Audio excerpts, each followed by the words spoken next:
রবিবার মানেই chicken, chicken ছাড়া বাঙালিদের একদমই চলে না, আর বিশেষ করে রবিবার দুপুরে। তো চলো বন্ধুরা, আমি তোমাদের সাথে একটা ইজিলি রেসিপি শেয়ার করি। তো বেশি না বকে আমি রান্নাটাও তোমাদের সাথে করে ফেলি চটপট। তো ফার্স্টে আমি 500 গ্রাম চিকেন নিয়েছি, চিকেনটাকে ভালোভাবে পরিষ্কার করে ফেলেছি। এখানে আমি একটা অর্ধেক লেবু ব্যবহার করেছি। হাতের সাহায্যে আমি চিকেনগুলোকে মাখিয়ে নেব। 10 থেকে 15 মিনিট আমি এটা রেস্টে রেখে দেবো। এখানে আমি 3 পিস আলু ব্যবহার করেছি। এখানে 1 পিস টমেটো ব্যবহার করেছি।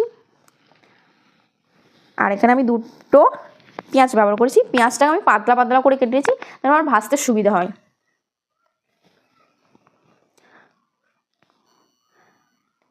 এখানে 2-3টে আমি রসুন ব্যবহার করেছি, 2-3টে আদা,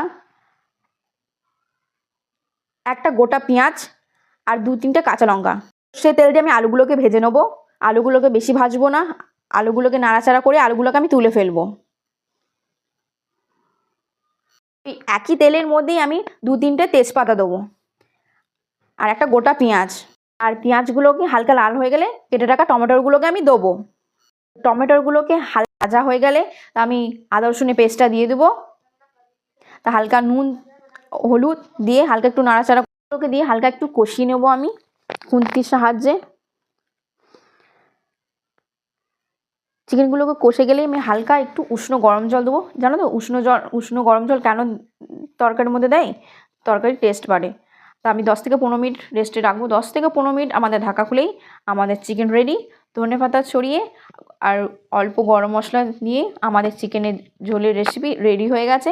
তা বন্ধুরা, আমার চ্যানেলটাকে একটু সাবস্ক্রাইব করে দেবেন আর লাইক কমেন্ট শেয়ার করতে একদমই ভুলবেন না। আর আমার চ্যানেলটাকে অনেক অনেক ভালোবাসা দেবেন। ততক্ষণের জন্য টাটা বন্ধুরা।